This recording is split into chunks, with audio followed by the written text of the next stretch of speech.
Welcome to the Dr. Jonette channel. Are you lonely? If you answer yes to that question, you are not alone. There was a recent survey done by the U.S. Surgeon General's office in May of last year, and it looked at loneliness rates among adult Americans. Fully 1/3 of all adult Americans answered that they frequently or are often lonely. That is 88 million Americans who struggle with loneliness. So you are not alone. In today's video, I want to explore another one of my pillars. This pillar is connection. Loneliness is disconnection, and before we can solve loneliness, we have to learn how to connect. But what is loneliness? What is the impact of loneliness not only on our longevity, but also on our health span? And I want to talk to you about 3 myths about loneliness. And if you answered yes to that question, are you lonely?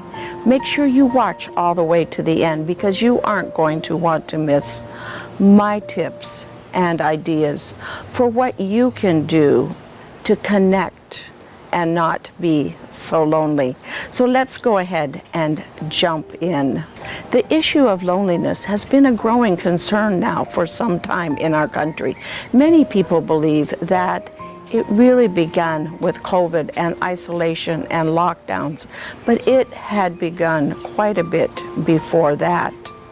And it now continues to increase since COVID. So what is loneliness?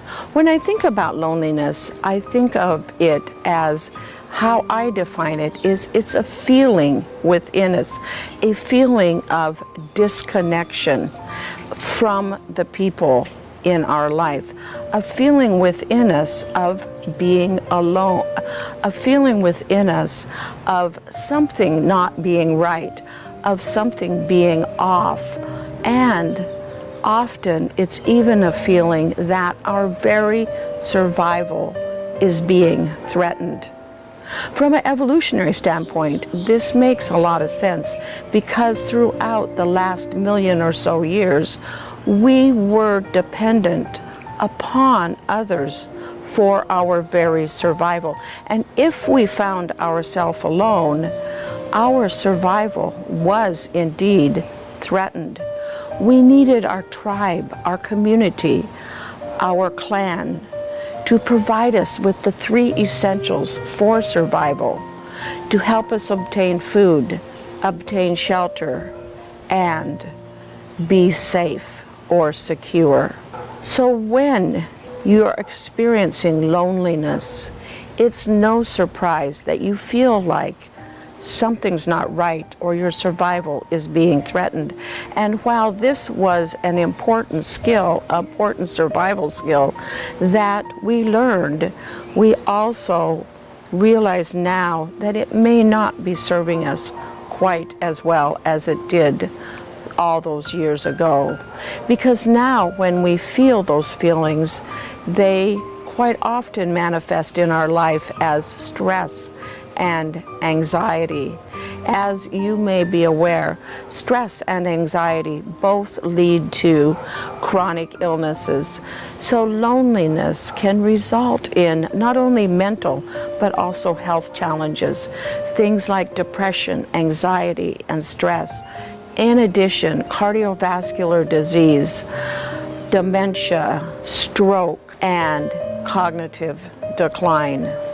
These are the impacts of loneliness on our longevity as well as on our health span. Remember, our longevity or our lifespan is the number of years that we live, And our health span is the number of years that we are healthy, that we have vitality both of body and mind. If you found this information informative so far, thank you for ringing the notification bell and signing up for notifications. So what are the 3 myths of loneliness? Myth number 1 is older people are more lonely than younger people. Every day I sit down with my patients in the emergency room, and I've noticed that the younger people are actually more lonely. I see more lonely, disconnected younger people than older people. Why might this be?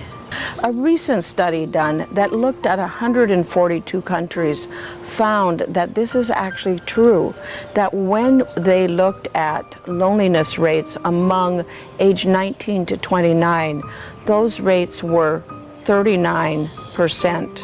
However, when they looked at loneliness rates among 65 and older, those rates were only 19%. Older people sometimes express to me that younger people probably aren't so lonely because they have social media. When we actually look at what happens on social media, we now are beginning to realize that it's exactly social media that may be contributing to the high rates of loneliness among our younger population. Because when you are on social media, it's difficult to really connect with the other people. And we also develop a misconception that we aren't as popular, as pretty, as successful, or whatever it is. We begin to look to others to define who we are. And if we sit down across from somebody and talk to them one-on-one, we can establish a connection. Our mirror neurons, those neurons in our brain that let us see and feel what the other person is experiencing, will be activated, and then we can find a connection, a commonality with another person. This may be what we need to do to prevent loneliness.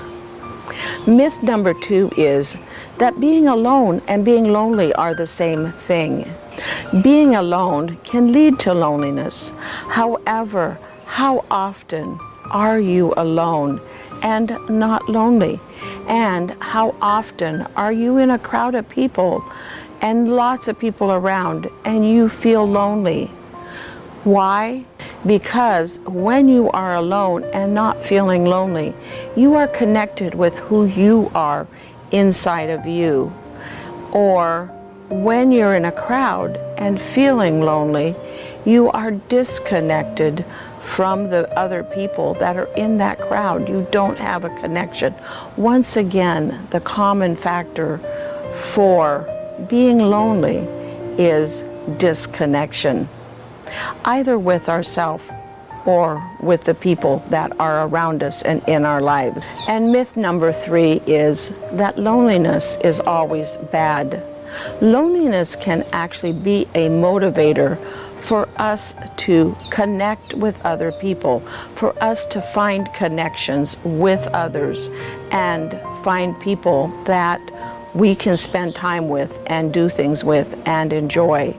Loneliness can also be a motivator that if we have people in our life and we're not connected to them, it can motivate us to work on our relationships, either to fix our relationships or, if need be, end those relationships and find healthier, more connected relationships. So if you answered yes to that question at the beginning, what can you do if you find yourself feeling lonely? There are so many things that you can do when you feel lonely.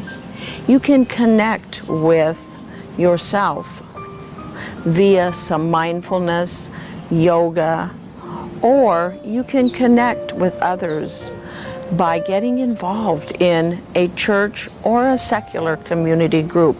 Volunteer your time. If you're an older senior and you're retired from a business or from a job, you have a lot of wisdom, knowledge, and experience that you can share with other people in your community. Volunteer for a big brother, big sister organization. Volunteer at a local school and spend time with younger people. Or volunteer at a food pantry, a shelter, or there are many ways that you can find ways to connect with others, that you can find ways to connect with the people in your community and find purpose in your life, as well as cure your loneliness. Thank you for watching, and if you know someone who's lonely that could benefit from this movie, please click the like button and share this video with them. For more information, go to my website at growwithdrjonette.com, and there you will find all kinds of ideas for how you can increase your health span. You can learn more about my 6 pillars, as well as find healthy recipes, organic gardening tips, and so much more. We'll see you next time on the Dr. Jonette channel. And lastly, thank you for ringing the notification bell so that you'll be notified next time I post another video.